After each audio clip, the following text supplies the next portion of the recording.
Oh, so I'm going to talk to you real quick about your growth mindset poster assignment.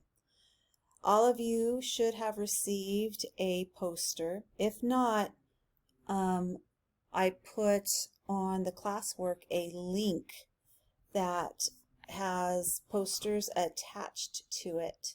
And let me show you that real quick. So if you go to our classroom and go to our 5th grade, and go to classwork.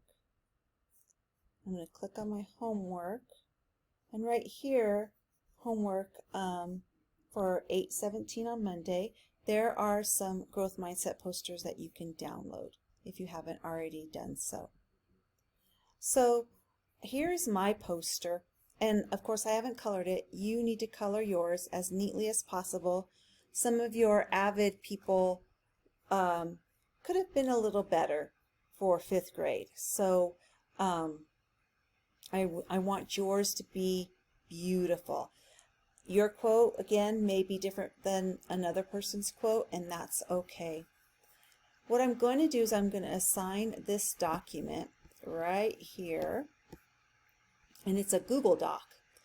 And what you're going to do is you're going to type your name right here. So I can either delete this, Miss Martindale, and then I'm just going to read the directions. So I'm going to type my quotation and author. What I like to do is do step by step. So I've got to figure out my quotation and author. It says all things are difficult before they are easy. And it also says right here my rubric that I need to indent. So right above my caps lock key, I'm going to hit the tab button just once. You always hit that tab button when you're doing paragraphs, just once. So I'm going to hit it, and I'm going to go back and make sure. And even though my quote doesn't have a capital, I know it should. So all things are difficult. Oh, I forgot to add my quotations. So I hit my shift button, and right by my return key, over right about down there, is the 2 quotation marks. So I hit that. I say all things are, I want to go back, difficult before they are easy. I'm going to do my end quote, so I'm going to shift and hit those quotation marks by, and some of yours might be anonymous, and I've got to see who this is because I can't see it. Thomas Fuller.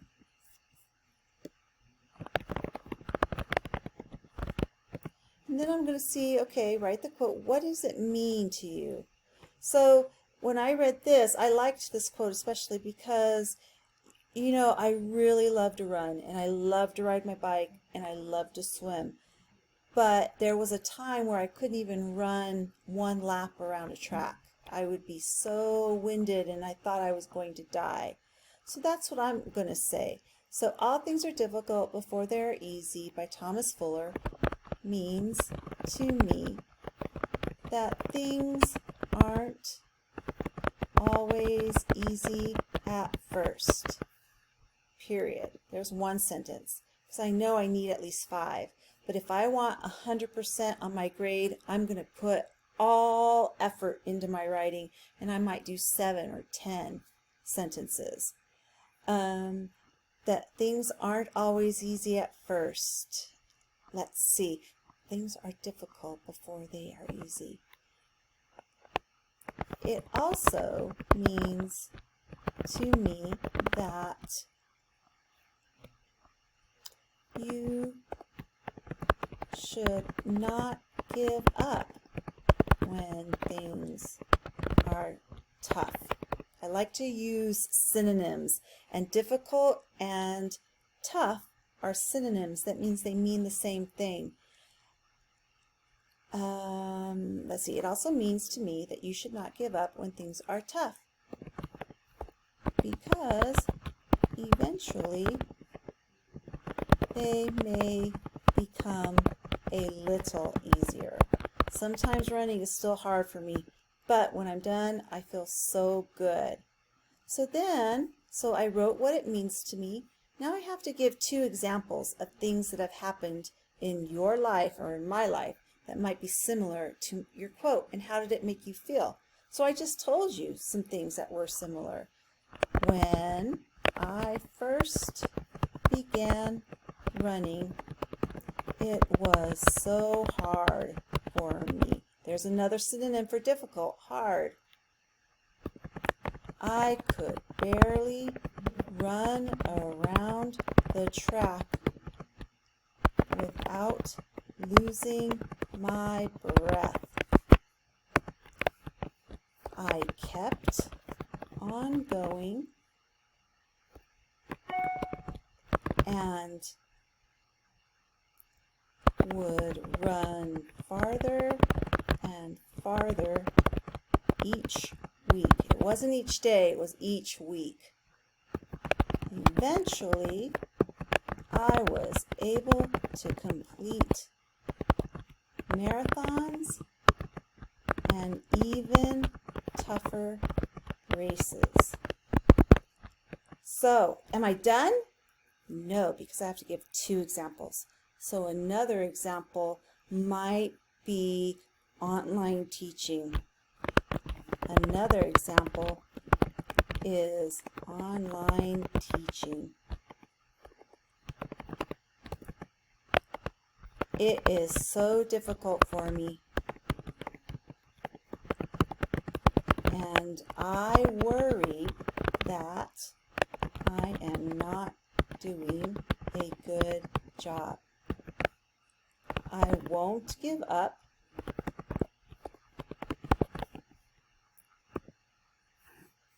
Oops. Let's see, I won't give up because I love a challenge. With the help of my students, oops, I need a comma because I'm pausing. We will be able to succeed. So I'm going to pause there, and I kind of, where it says, how do you feel? I inserted that into my writing. It says, when I first began running, it was so hard for me. So how did I feel? I felt that it was hard and I could barely breathe. How do I feel about online teaching? I worry about it. So there's my paragraph. Did I write more than 5 sentences? You bet I did, because I want a 100%. So now what I'm going to do is I'm going to show you a quick video on how to submit this assignment when you're done. So I'm not going to show you the whole video. I'm going to show you part of it. Students can upload and submit their work to Google Classroom assignments. To get started, go to classroom.google.com on your laptop or Chromebook. If you are using an iPad, you may also use the Google Classroom app. Once you get into your classroom, you will be taken to your stream. Your stream will have posts, assignments, comments from both your teacher and possibly students in your classroom. The easiest way to navigate to your assignments is under the Classwork tab. Once you have clicked here, you will find all of your assignments. Notice they will have due dates as well.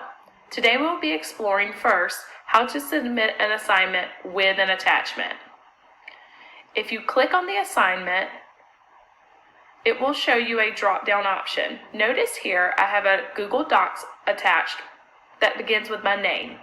No matter the format, it will always start with the copy of whatever your teacher has assigned you with your name first. If you click View Assignment, you can see more information.